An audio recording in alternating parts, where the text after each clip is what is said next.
पिछले भाग में गांव के मुखिया रामानंदा इस अजीब तलवार की मदद से उस अंधेरे रास्ते से गुफा में जाते हैं।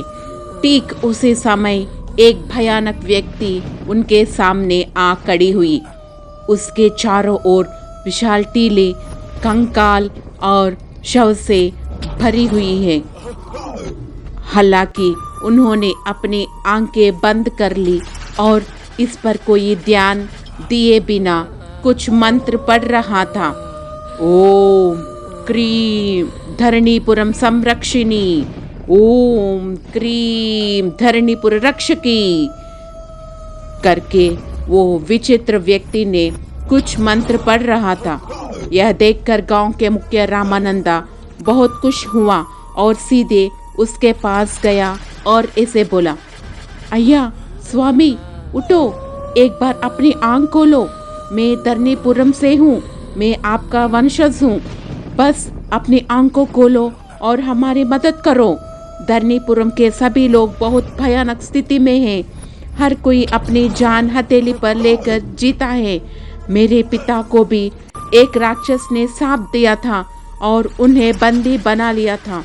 एक बार अपनी आंख खोलो, कृपया हमारी मदद करो करके गांव के मुखिया ने उस व्यक्ति से कहा और बहुत विनती की। उसने गांव के मुखिया की ओर देखा और पूछा, हाँ क्या आप अभी तक आया है? पिछले कुछ वर्षों में इस गुफा के सामने कई लोग आए हैं और मर गए हैं। कोई व्यक्ति इतने लंबे समय में इस स्थान पर पहुंचा है, इसका मतलब है कि समय आ गया है। मुझे अपनी मेहनत से अर्जित सारी शक्ति का उपयोग करना होगा। हा हा हा हा हा हा। माता धन्योस्मि। धरणीपुरम के सभी ग्रामवासियों को शुभकामनाएं। मेरे द्वारा उपयोग किए जाने वाली यह साजिश उन सभी भूतों को नष्ट कर देगी। हा हा हा हा हा। रक्षकी माता रक्षकी, भली भली करके वो व्यक्ति जोर से हंसने लगा।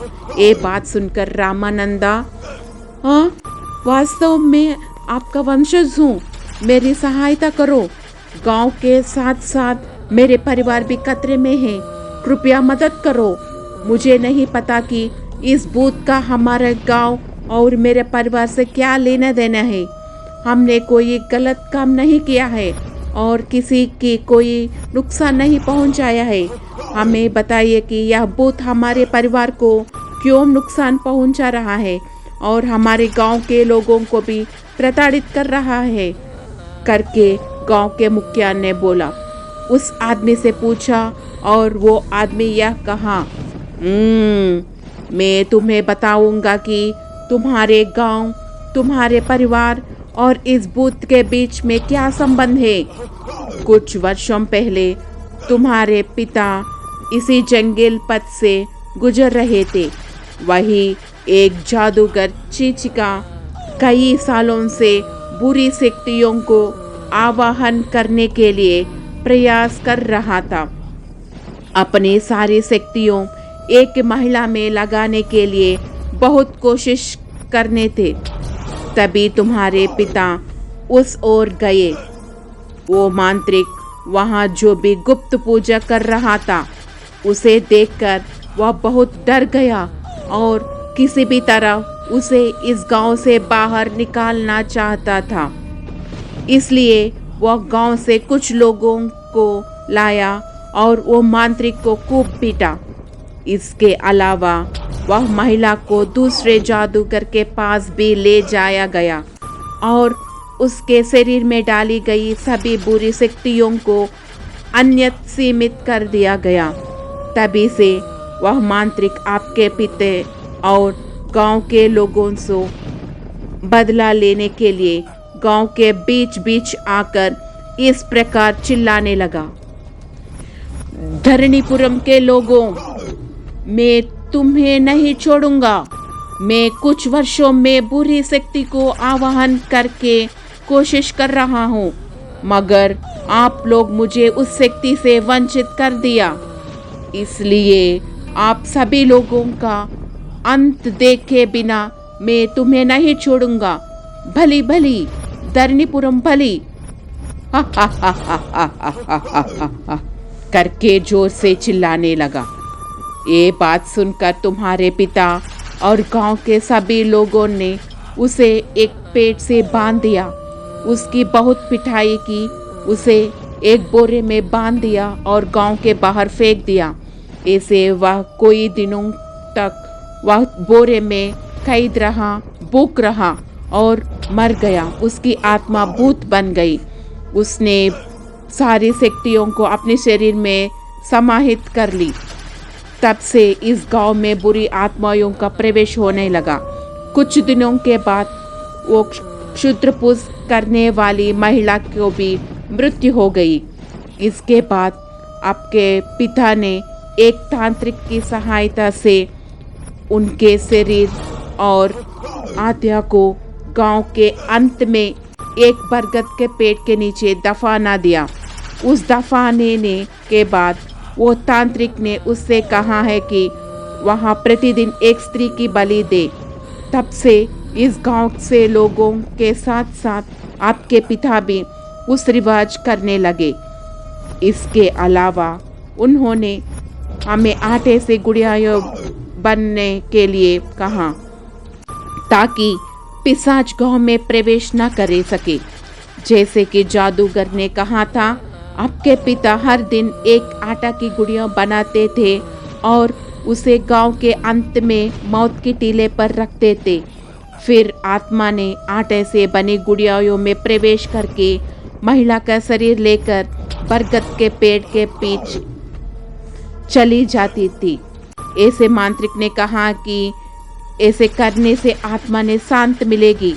अब उसकी आत्मा के साथ साथ वो स्त्री भी एक शक्तिशाली पिशाचिनी में बदल गई।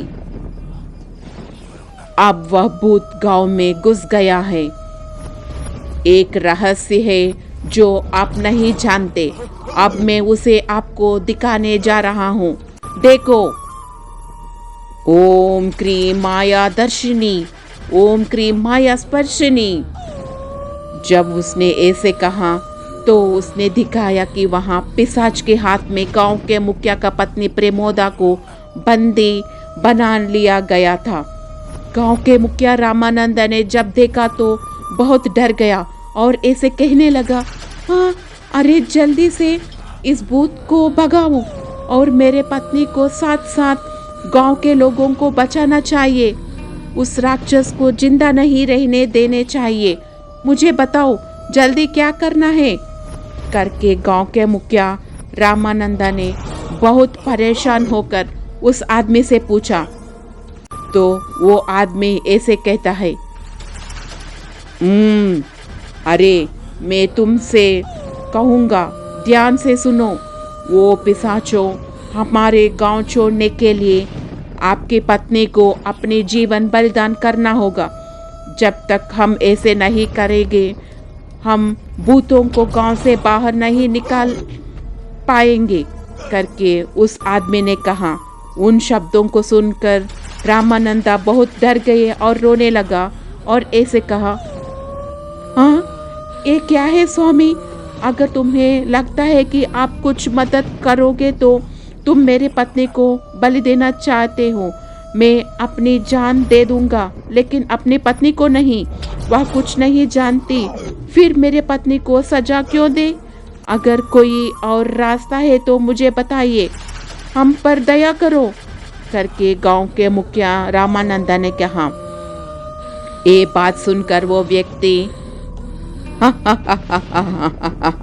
आप चिंता मत करो। यदि आपकी पत्नी मर जाती है तो वह केवल कुछ मिनटों के लिए होती है। उसके बाद मैं अपनी शक्ति से उसे पुनर्जीवित कर दूंगा, क्योंकि उसके शरीर में खून के कारण वो पिशाचों पूरा तरह नष्ट हो जाते हैं। इसके लिए आप एक काम करना होगा। मेरे द्वारा दिए गए इन चीज़ों को गांव के अंत में है महल के चारों ओर रख दो और महल के ठीक सामने खड़े होकर यह तलवार जो मैं तुम्हारा देता हूँ उसे जमीन में गाड़ देना और जो मंत्र में कहता हूँ उसे 2 बार पढ़ो। धरणीपुरम वृक्ष की बलि, धरणीपुरम वृक्ष की बलि, पिशाच वृक्ष की बलि करके ये मंत्र 2 बार पढ़ो। जैसे ही आप उसे पढ़ते हैं वो सभी पिशाच जिन्होंने आपके पिता को पकड़ लिया था, आपको पिता वो छोड़कर गांव में प्रवेश कर जाता है। तब तुम्हारे पिता का शाप पूरी तरह दूर हो जाएगा। इसके अलावा यह माया जल जो मैं तुम्हें देता हूँ उसे इस गुफा में छिड़क देना जहाँ तुम जा रहे हो। हमारे वंशज जो इस गुफा में वर्षों से स्थापित रहे अपने स्वरूप पुनः प्राप्त कर सकते हैं। जाओ और तुरंत यह काम करो, गांव के बचा लो करके उस आदमी ने गांव के मुखिया से कहा। यह सुनकर गांव के मुखिया यह कहते हैं,